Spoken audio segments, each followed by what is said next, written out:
Thank you so much for joining us today on the Green Living Chat podcast. My name is David Owusu-Mensah. On the Green Living Chat, we promote interdisciplinary conversations, and today we are talking to an economist and political analyst on the ban of single-use plastics and plastic in general, Africa in Focus. Today, my guest is Dr. Pritish Behuria. Dr. Pritish is a senior lecturer and associate professor in politics, governance, and development at the University of Manchester's Global Development Institute. His research focuses on contemporary challenges of development and the 21st century globalization, with research experiences in India and East Africa. And in today's episode, we are discussing a very interesting paper he wrote in 2018 that drew our attention. This paper is on the topic Ban the Plastic Bag, explaining variation in the implementation of plastic bag bans in Rwanda, Kenya, and Uganda. And in this conversation, we get to know a little bit about Dr. Pritish, and we dive a little bit more into his research interests, especially the importance of economic transitions in developing countries and how that impacts livelihoods. Well, we dive into controversial issues like, from the economic point of view, why is climate change of a concern? And most importantly, diving into conversations around the objectives, methods, and major outcomes of his paper that leads us into a very interesting conversation you wouldn't want to miss. So if you know someone in this space who really needs to hear this episode, why don't you share this episode with this person, and let's get to broaden our horizon together on this particular conversation. Thank you so much for being part of our community, and you tuning in every week to listen to us means a lot. So if you're ready, as I am, grab a coffee and let's dive into today's episode. See you on the other side. This is the Green Living Chat podcast. Here, we define sustainability, educate, and discuss feasible solutions to achieve a regenerative ecosystem. In a world where sustainability has become a cliche and misused in practice, we bring you inspiring stories from the industry, research and development, and all stakeholders in between. And together, we can promote the sustainability agenda across the globe. This podcast is proudly produced and sponsored by our team at Echo Amit Solutions in Ghana. We come your way with new episodes this and every Sunday at 6 p.m. GMT. So dear Green Chatters, let's get started.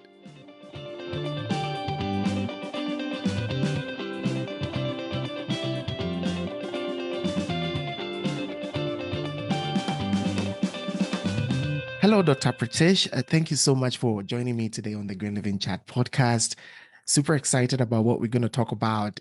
You have been very relevant in this space, and kudos to everything that you're doing. And yeah, welcome to the podcast today. Thanks, David. Thanks so much for having me. And I'm glad that the paper has sparked your interest and it's been useful. Well, when you see very, very significant papers making an impact on, in the community and other things, you see a long list of, authors contributing to this. I see your paper, which is a conversation of today. You wrote this paper alone.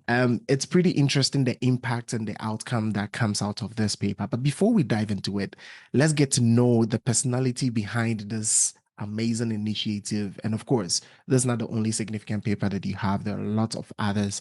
Anyone listening to this and wants to follow you, of course, your ResearchGate has a lot of some of the things that you're doing, and they should follow you on LinkedIn as well. They are going to be in the show notes. I want to know a little bit about your childhood, how you grew up, how things were for you. What influenced your career choices?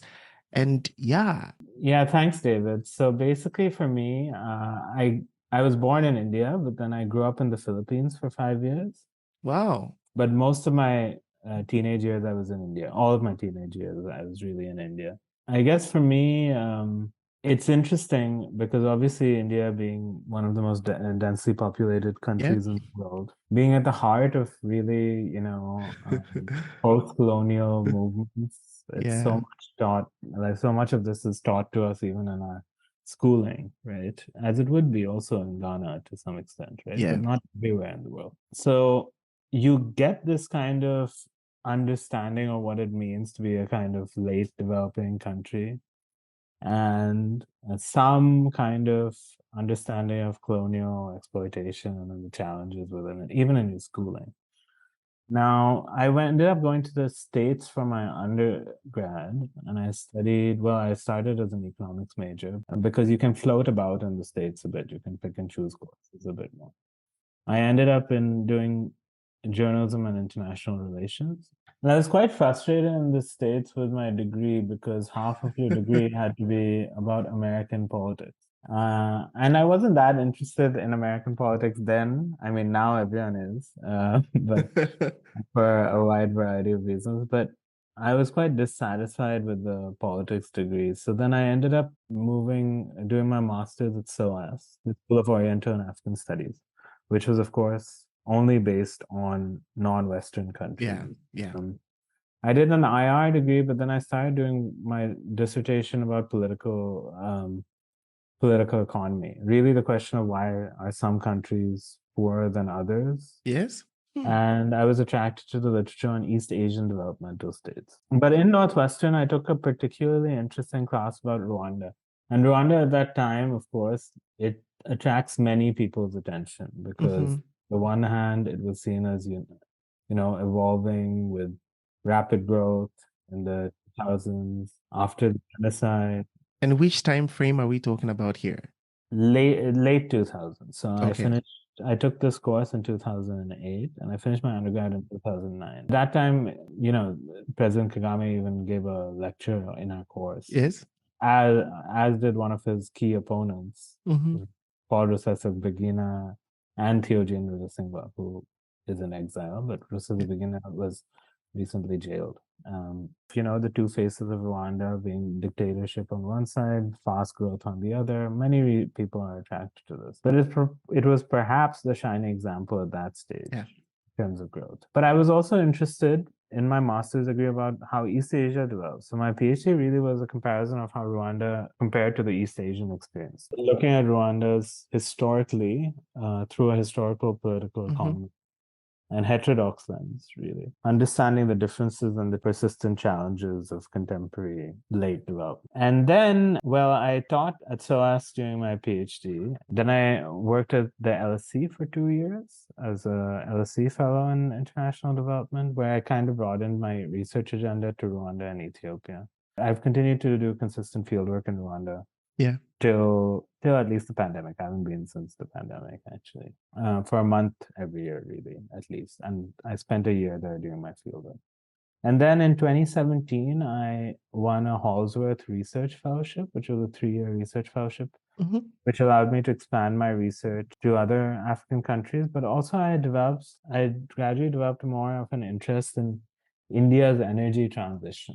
Yeah. Because obviously, if you're studying why countries transform their economies and you're thinking about the challenges, a key question is not just the energy that's used to power that transformation, but also how do you do this under contemporary constraints? And the key challenge with that is, of course, climate change. So the persistent challenge of development remains about how do you transform your economies, how do you create employment for your populations. But you have to also do this in terms of doing it in a cleaner way, but also in a global economy that is perhaps becoming cleaner. I mean, it is becoming cleaner, even if it is not as clean as we hope it would become. Yeah, and then I was appointed to a lectureship in 2020 in Manchester, where I've continued this, and I'm now senior lecturer in politics at Manchester. Wow, a very super interesting background. And I love how the transitions, I love the things that you've chipped in here and there.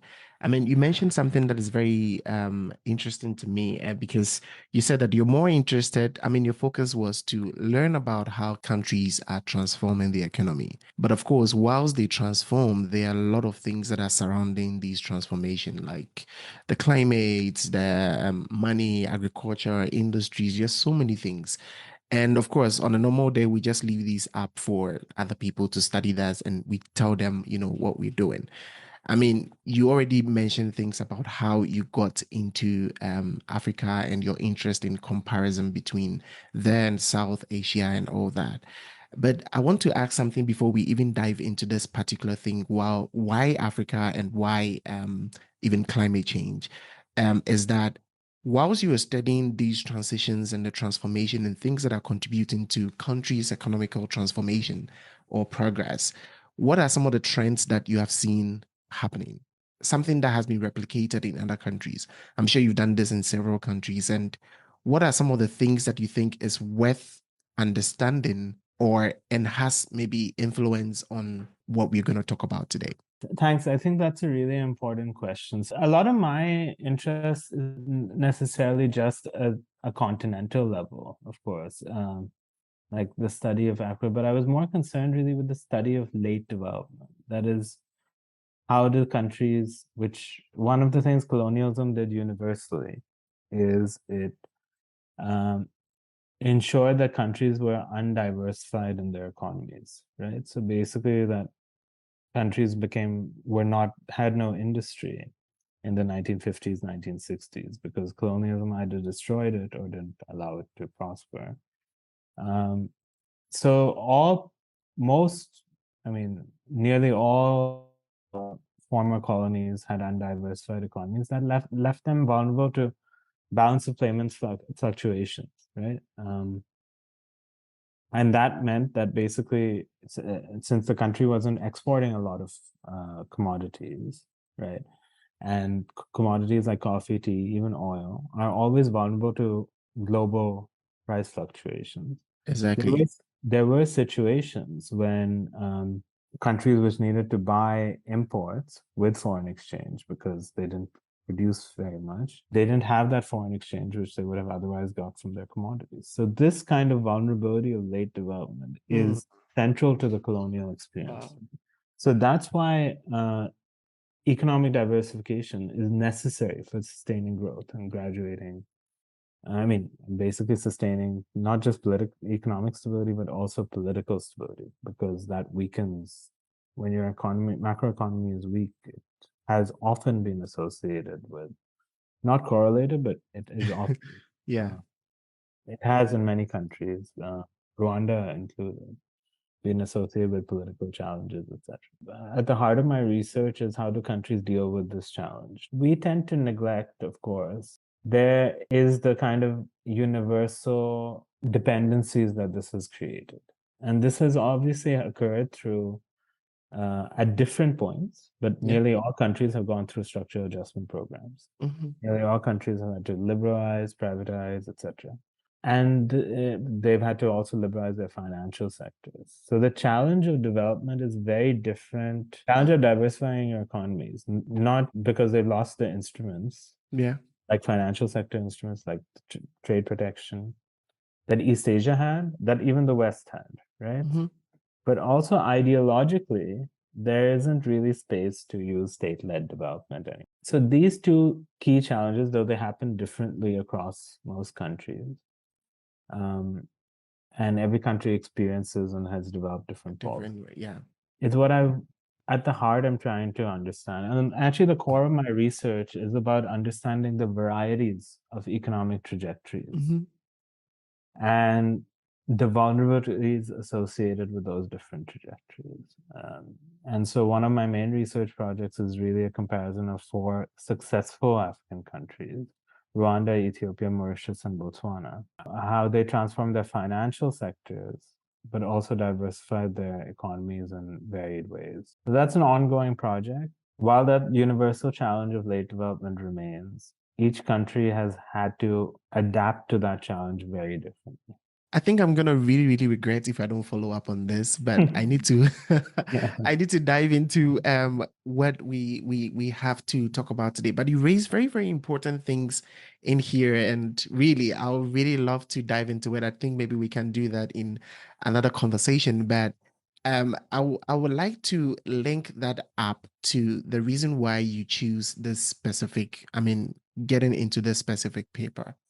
I want Hmm. you to sort of try and help people who are listening to understand the economic impact of climate change from your experience and the trends that you have seen so that we can dive into why is plastic waste pollution or plastic in general becoming such a big issue, because from the scientific, or let's say from the environmental engineering and sustainability circular economy aspect, it has been proven by, let's say, a lot of several life cycle assessment. There was a recent study by McKinsey and Company that is, bringing out and comparing plastic material and other materials. I'll try and put the link to it in the show notes. But from the economic point of view, what is happening? Why is climate change so important? And why is, plastic waste or plastic pollution gaining a lot of attention from that point of view? I think for a lot of us, I mean,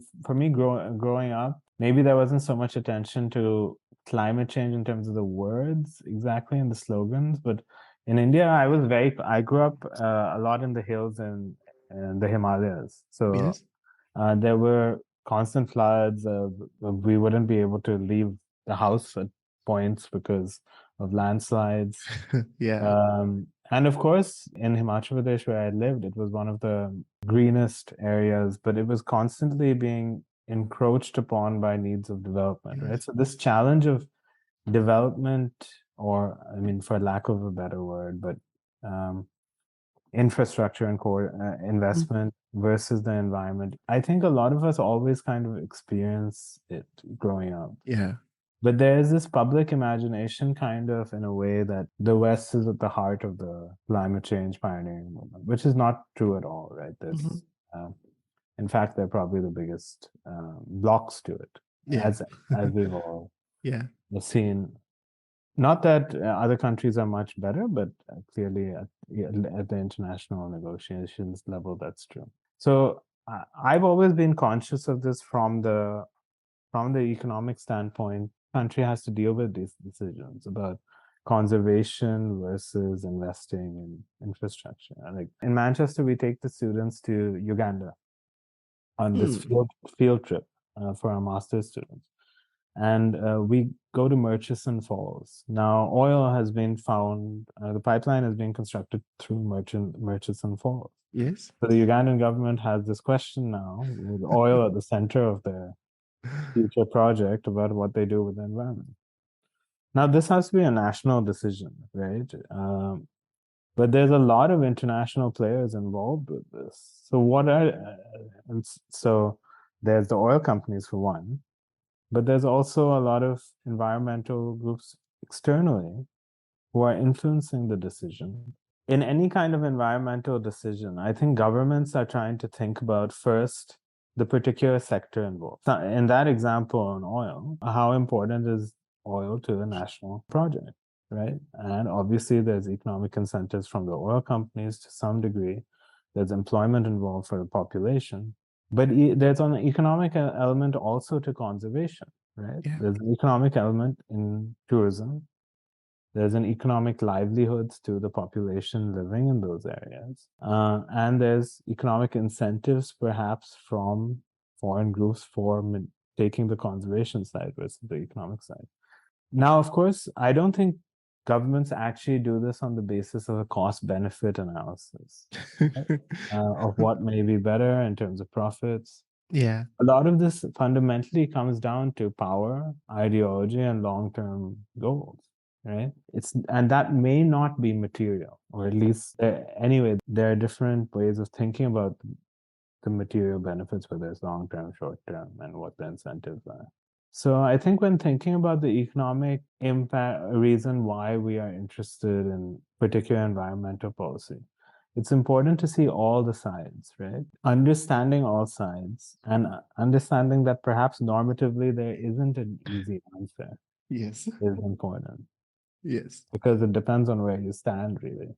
Now, you make a very important point of, there are so many things surrounding it. And of course, looking at the political stability or economic stability of a country also plays a very, very important role. Now, let's try and narrow everything into the region of Africa, or probably where you have had a lot of experience in.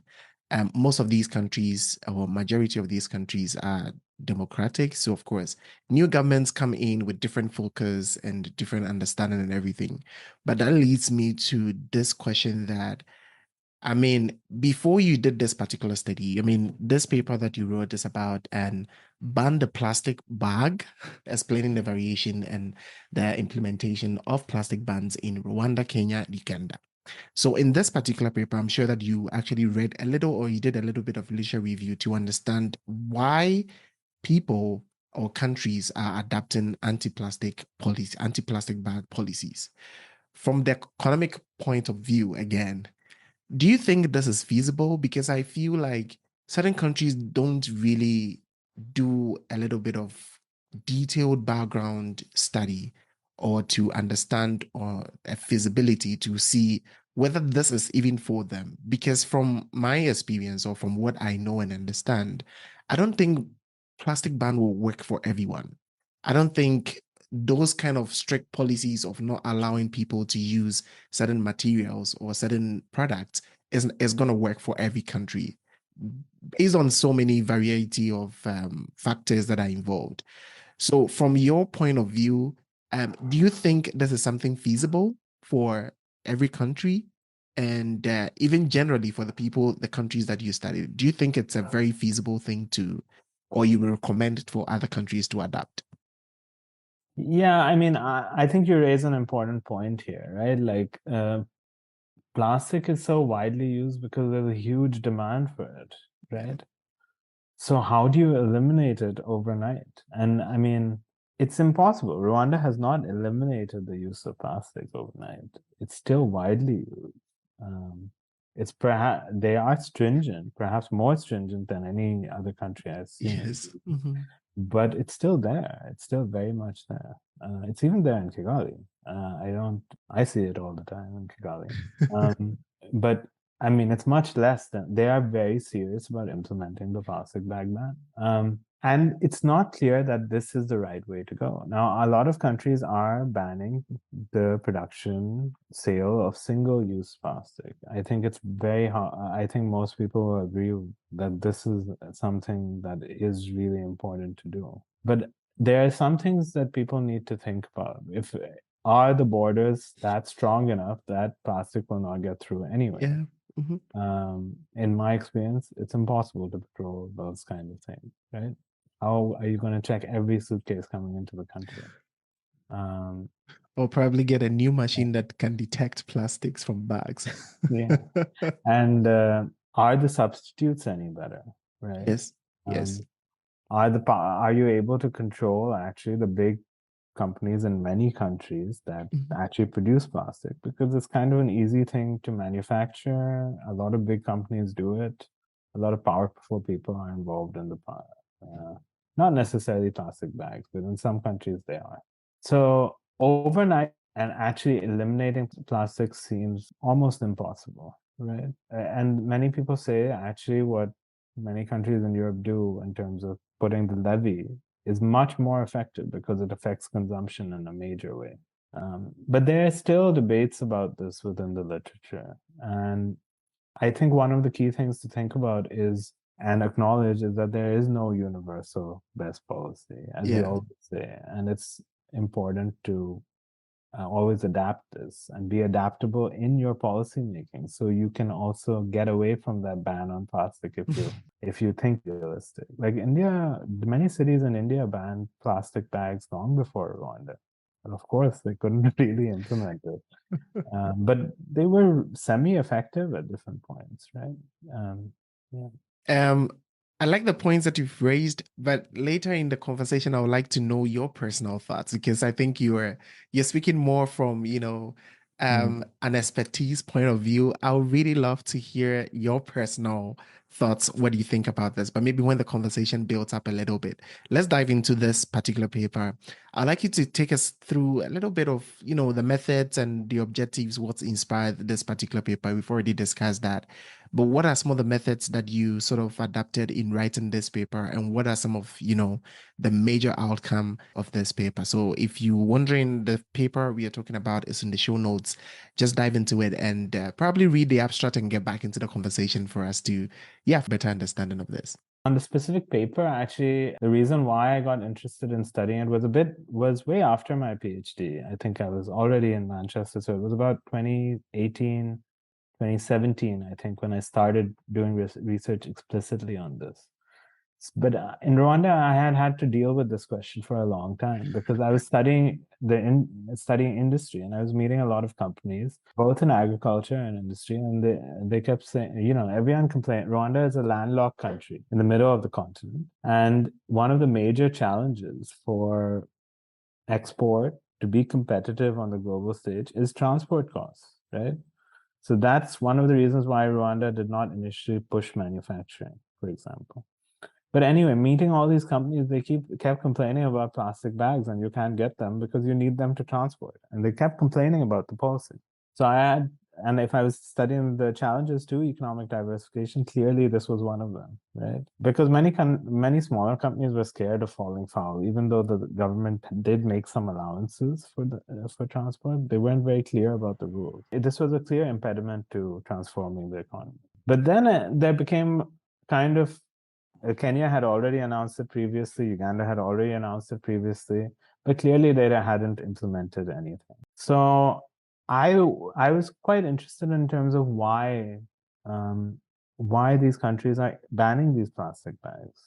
Because for one thing, I always saw that they existed. Another thing, in the academic literature, I kept finding Kenya, Uganda, and Rwanda all being listed as banning plastic bags. But when I went, they had not, no one was implementing it. And there's a gap in academic literature anyway, in terms of equating adoption with implementation. And it's also there in policy work, right? So people don't really question when they see a policy that has been adopted, whether it's actually being implemented. And of course, that's not the case, right? So Rwanda was clearly the only country that was even making an attempt at implementing it. Kenya had become quite serious about implementation when I started doing research on this specifically. And Uganda still had announced it, but really wasn't doing very much.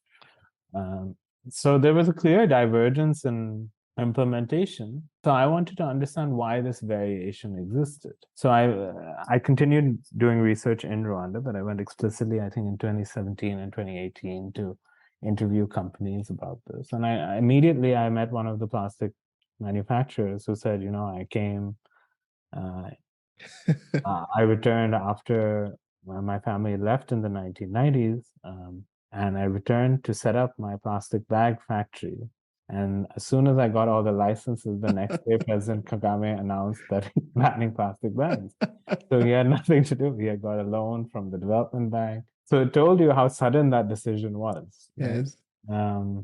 But in a way, it wasn't sudden because the campaigning within government, and there were clear incentives to doing. When I went to Kenya, of course, plastic manufacturers and the manufacturer association was very strong, and they had campaigned against the plastic bag ban for a long time. So even though plastic bag manufacturers may be few in number, the manufacturing association had taken this up in a big way.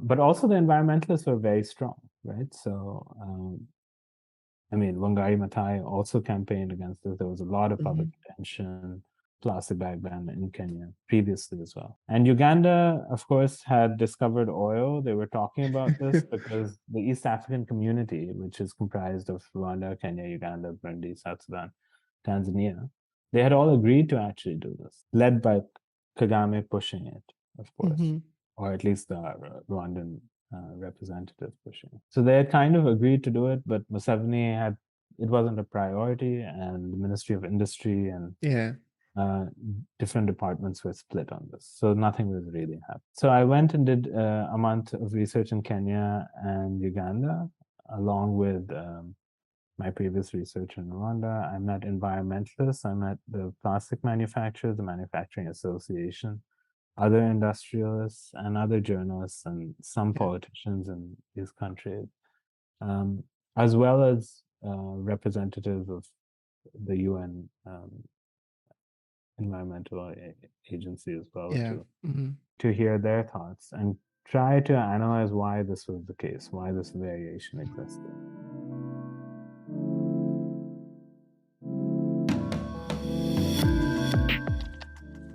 Hi there. Just a quick one.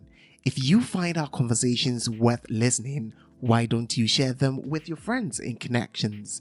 Please help us reach more and new listeners by leaving a review, commenting, or rating us on any platform where you get your podcast. We can't wait to hear your thoughts and ideas, so share them with us via a social media platform or email. Find more details in the show notes. Now let's get back into today's conversation.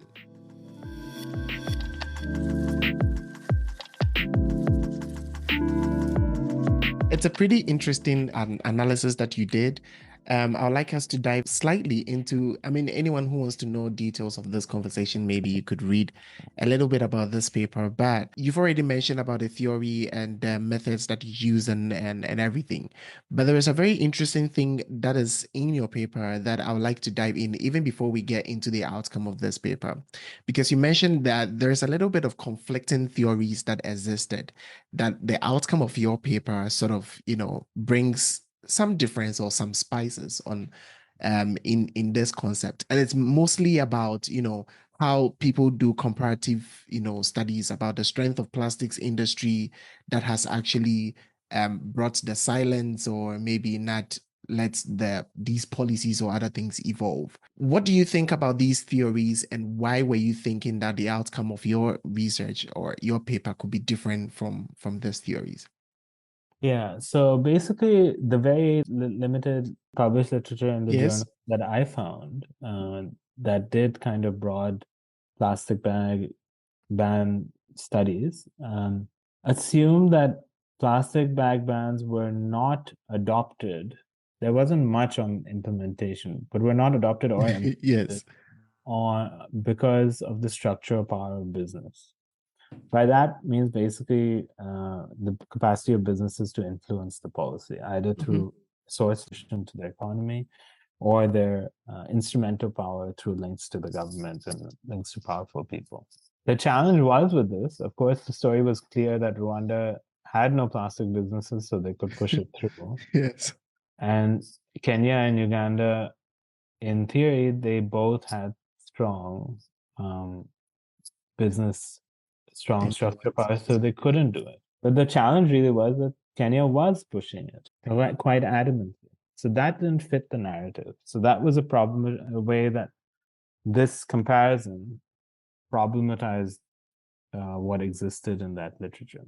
So in that way, I tried to find out what could be the other explanation. Like Kenya is implementing this and Uganda is not. The explanation I found was that this was very much linked to the way in which these countries hope to transform their economies, right?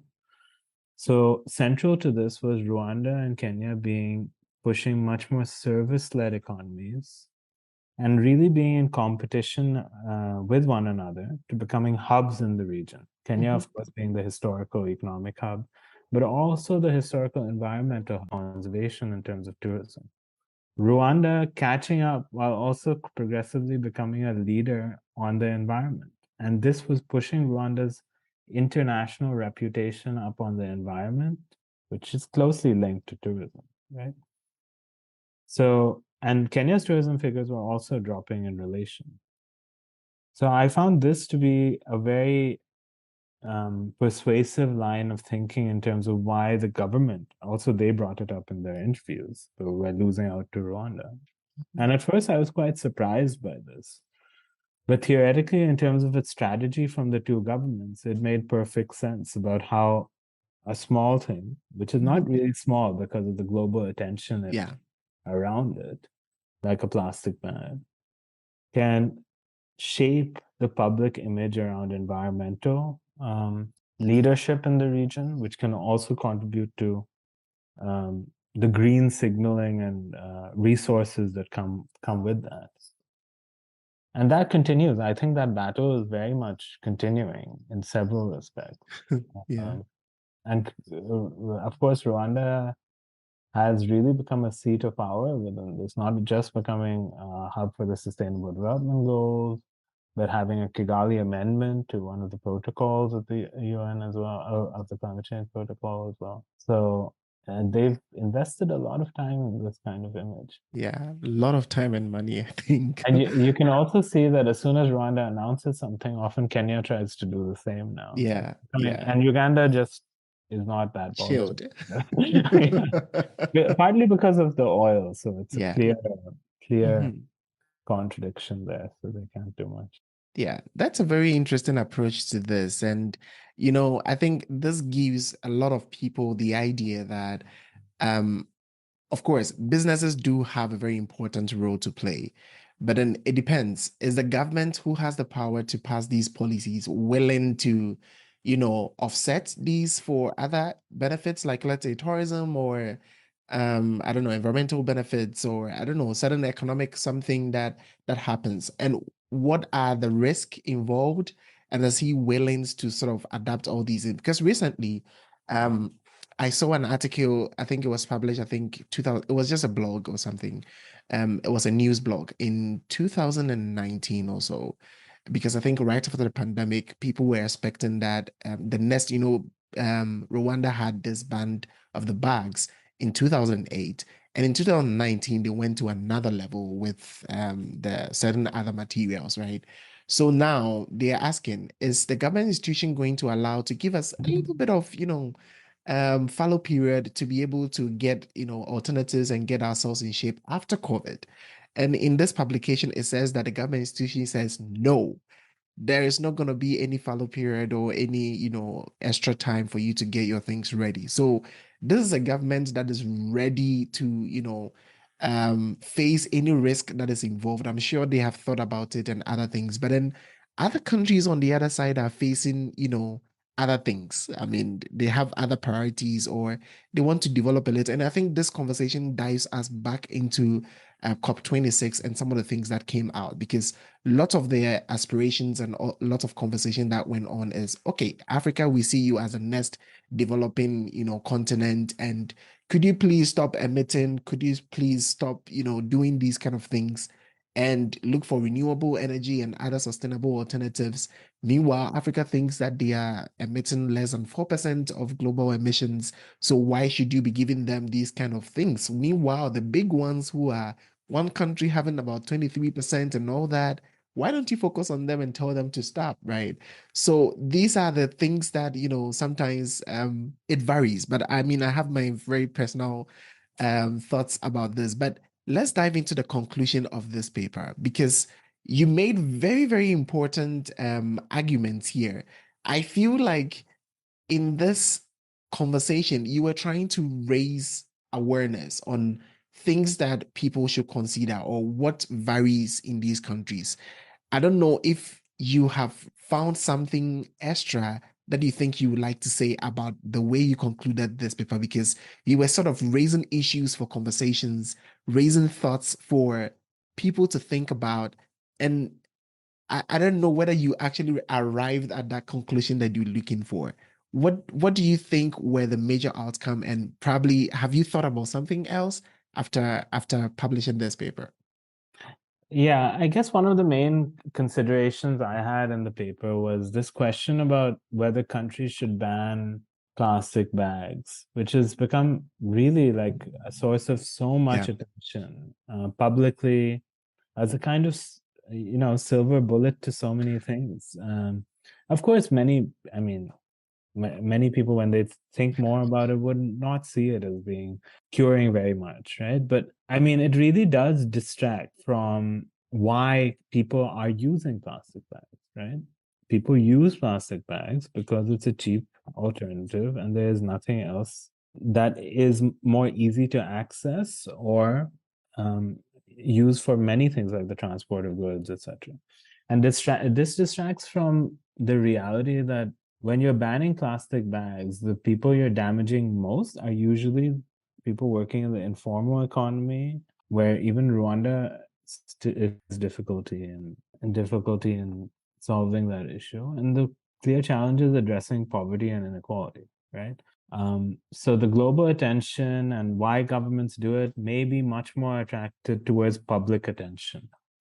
And all the resources that are being plunged into this are obscuring the reality of why people do use plastic. And this comes through in the case of Kenya, where there was a lot of attention to flying toilets and slums. And a lot of this, again, links back to the question of how we deal with diversifying our economies while also addressing climate change. And a lot of this is unlikely to be done by simply banning plastic without creating alternative substitutes, but also alternatives for production and employment. Wow. Very critical. Wow, there's a lot of things to unfold from this, really. But I mean, whilst we move on in this conversation, I realize that um you're raising these points of things that countries could sort of think about and things that are relevant for us to think about. And you mentioned something about public awareness, and that has been something that maybe spearheads this approach a little bit. But in a lot of countries, and even in my country, Ghana, lots of the youth are very enthused and very strong in activism when it comes to, okay, let's ban this because it's not helping. And I think lots of this is actually not necessarily related to the economic aspect of it, but actually the fact that it's very difficult to control the human behavior of littering. I don't know why people litter, but then it's very, very difficult to control it. And we have a very bad instance as recently, it's not recently actually, almost every year we have floods in the capital city and other cities in Ghana. And this is not mainly because of maybe we are having too much rains or I don't know, on certain climate events or something like that. But it's mainly because most of the waterways are blocked either by sand or rubbish, and the channels for water for drainage and other things are blocked by plastics and other waste materials. But of course, the thing on top of the conversation is plastics, right? So people are very tired of seeing all these things around and in the drainage, and every year some people die, lots of people get injured, lots of properties are lost. It has a very wide range of impact on the environment. So the youth are very angry. Government ban this, ban this, ban this. So now my concern is that with all these obstacles that I will say, maybe obstacles or findings that you found in this research about things that vary makes the actual implementation of these policies a reality. What would you say to this youth who are very vibrant in asking the government to ban or pass some of these policies? Because I think there's a lot to think about in this instance. And previously, just right now, you mentioned about some of these things that we should consider. Yeah, so it's very tough, David. I Yeah. mean, I completely understand, like I'm with you. I don't really understand why people litter either, right?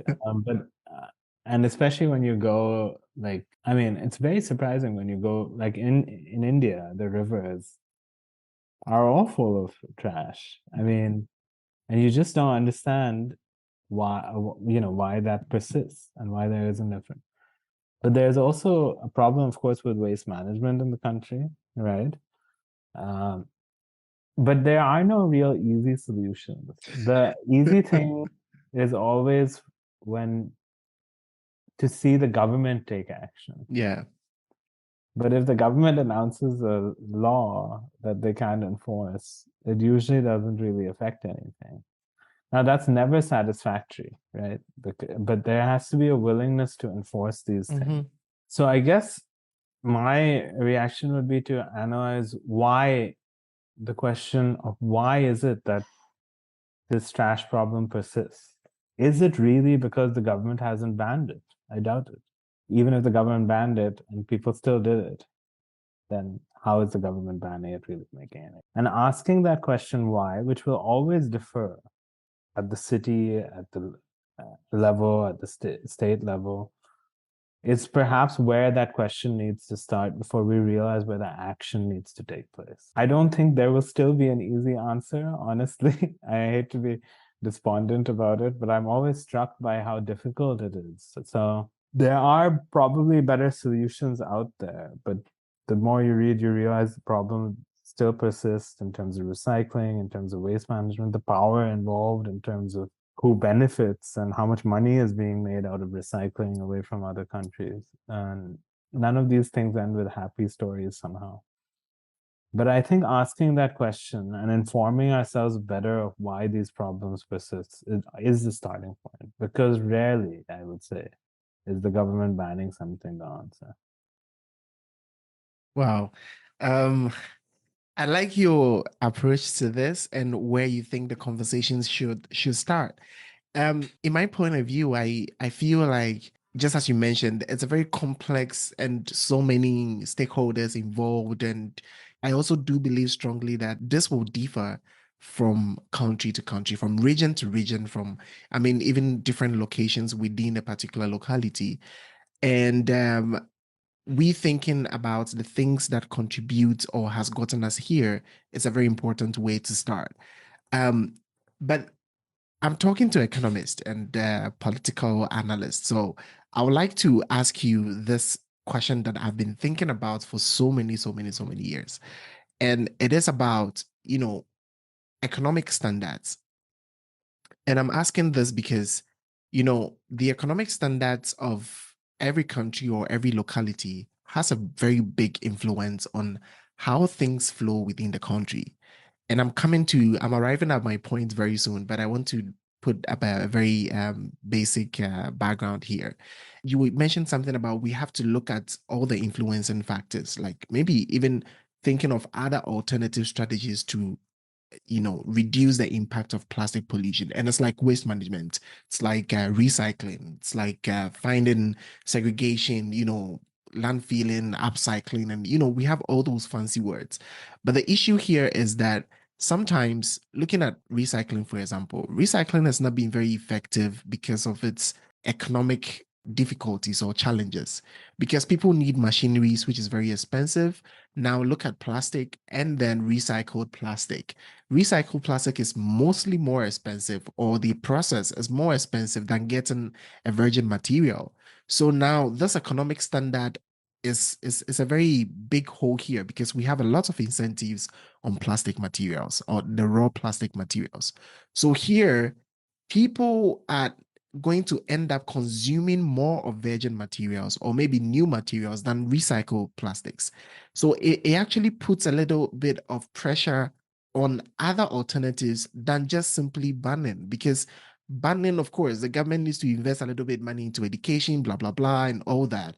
But at the end, countries ban them without finding alternatives or making sure alternatives are available in the market. And when alternatives are available in the market, they are also more expensive. And now you have, number one, brought a lot of people out of business because lots of people are involved in plastic value chain. Number two, you have brought now, alternatives into the market, which are more expensive than the previous. Now, unemployment versus no money in the system and people cannot afford this. Now, livelihoods are just shut down. This is a very difficult, place to put people. So, with all the story that I have mentioned, what I mean is that I think economic standards has a very, very big role to play in plastic pollution and, climate change in general. I mean, I'm sure this is something that you have thought about, but generally, what do you think about this? Yeah, I mean, I think you point out a lot of important things here, right? And just even looking at the effect that the bans had in Rwanda and Kenya. So, right, so Rwanda, though there is a lot of publicity about some of the companies, they really haven't been able to find. They weren't initially. Now they have a few more substitutes, but there was a paper bag manufacturer who was told that they would be incentivized, but they were not getting the incentives. This was 3 4 years on. In Kenya, as soon as the ban was shut down, within a week there were substitutes being built up because there were big companies, right? Like Yes. such a big Uh-huh. vibrant business sector.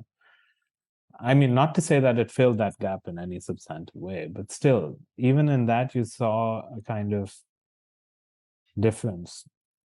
But there is this danger now, I think, that so much attention is being pushed to banning plastic bags. And because it's become so competitive between countries to show that we are the environmental leaders, there's more and more emphasis to do more and more like these publicity gaining initiatives, right? That this completely detracts from from the domestic realities of why people are consuming plastic bags. And I think there just needs to be much more attention, also at the global level, towards considering whether this is really the best option, Yeah. right? Because then there will be less recognition for doing these outlandish kind of announcements, right? So if there is more criticism of these kind of goals as being the right way forward, and more evidence-based analysis of what may be, I'm still not clear what may be the Yeah. solution.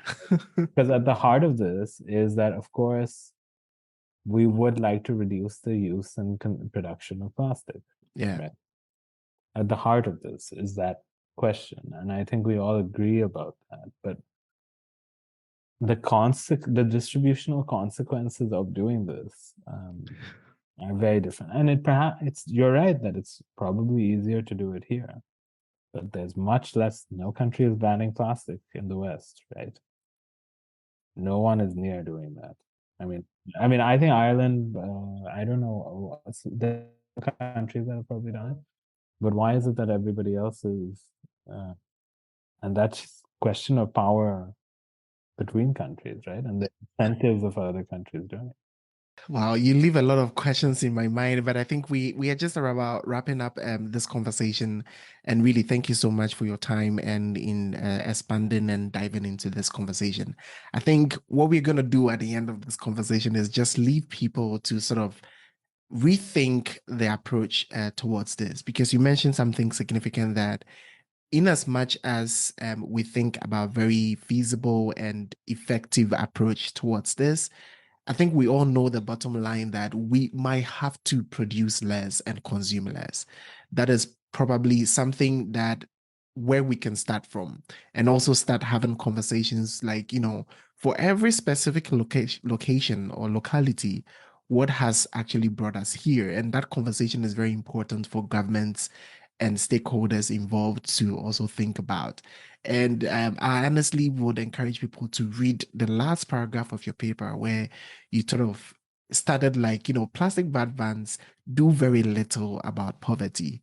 And you developed this idea and try to, bring in and ended that. However, plastic policies that are divorced from domestic reality and are motivated to strengthen external legitimacy detract from solving existing inequalities. And that is something important that I think the social aspect of it has not really been considered a lot in different countries. And I think we'll definitely end on that note. I wanted to ask you a question on what do you think will be the best economic approach towards this, but you've already answered this for me. And I know that you made mention about some future projects that you're working on currently. And are there any ways that people could sort of collaborate with you? Or if not, is there a very big question that you're still thinking about in this space? I guess at the moment, a lot of my research is moving into the energy transition, both in India but also in East Africa, and the inequalities associated with the energy transition. So basically, um, we have this big push for global for renewable energy investments around the world. This is very positive. Everyone supportive of that. But the benefits from this big boom of energy are concentrated in the West and in East Asia because, of course, South Asia, Sub-Saharan Africa, Latin America barely produce any solar panels or turbines, and they definitely do not have the technology around it. And this is protected by all sorts of patents, etc. And it's actually one of the most contested spheres in the WTO.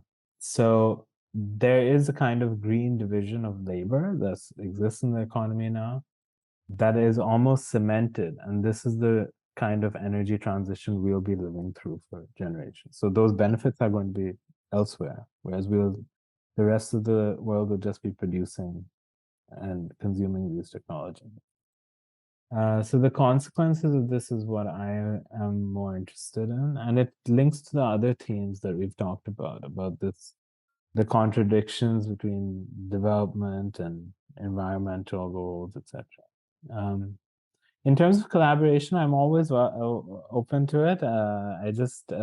You can email me at pritish.behuria@manchester.ac.uk.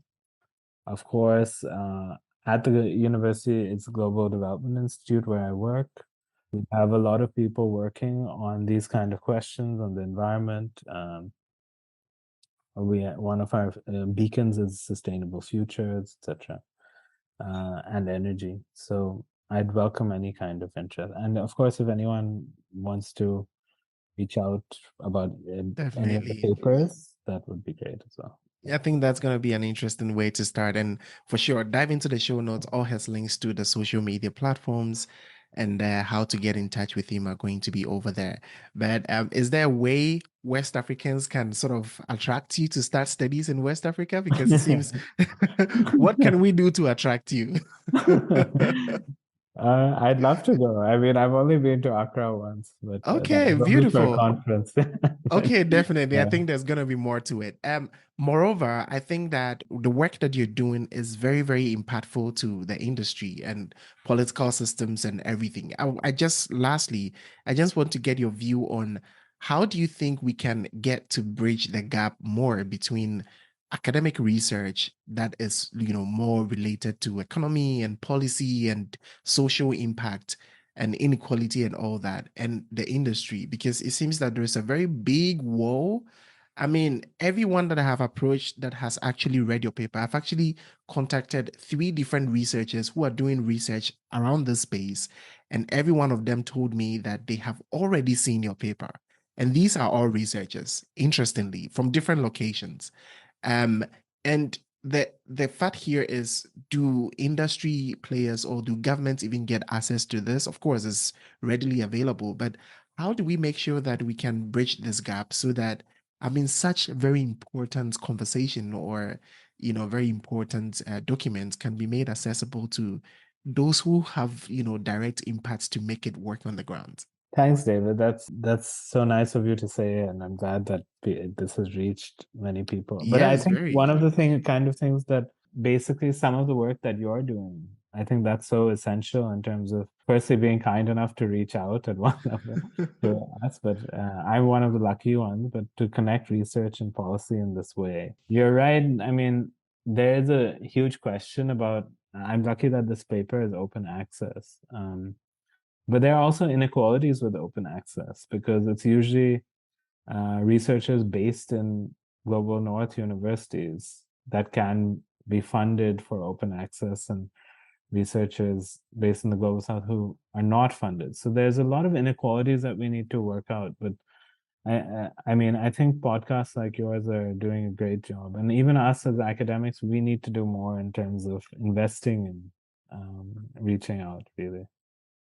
Yeah, definitely. So with that said, definitely, I mean, all the links that you want in relation to this conversation are going to be in the show notes. So do well to contact Dr. Pritish. And yeah, I'm sure you can dive into very important conversation afterwards.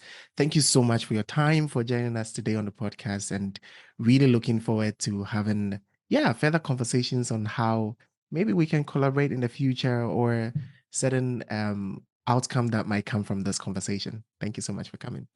Of course, David. Thanks so much for having me. Hey there. Thank you so much for sticking to the end of this episode. Now there is a call to action. So why don't you engage with our community of green charters on our social media platforms? Find more details and links in the show notes. Get involved with the podcast by emailing us at glcpodcast@echoamitsolutions.com or DM via our social media platforms. We cannot do the same things expecting different results. The urgency of climate change demands actions now and not in 2050. So, dear Green Chatters, see you on the next episode, and remember, live green.